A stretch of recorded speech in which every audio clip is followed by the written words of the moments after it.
গীতার 470 টাকা কম আছে, শিমুলের কাছে 890 টাকা আছে।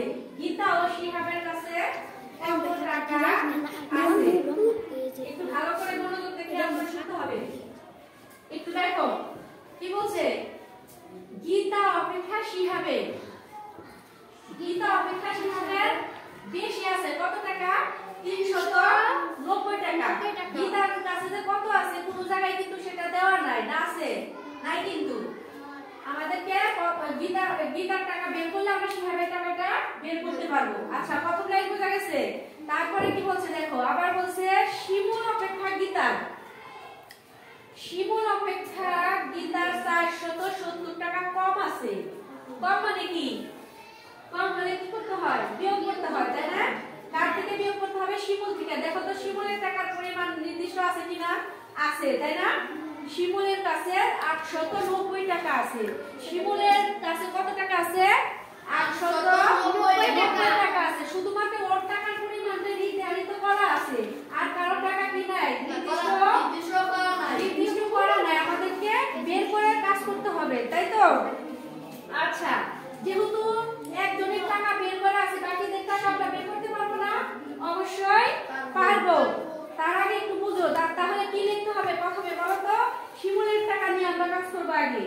শিমুলের কাছে কত টাকা আছে? শিমুলের কাছে আছে 890 টাকা।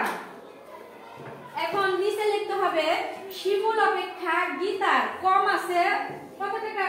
470 টাকা। কম মানে কি? বাদ, তাই না? কমে যাবে সেখান থেকে। 890 থেকে 470 টাকা কি হবে? বিয়োগ করতে হবে। কি করতে হবে? বিয়োগ করতে হবে। 870 টাকা কি করতে হবে? বিয়োগ করতে হবে।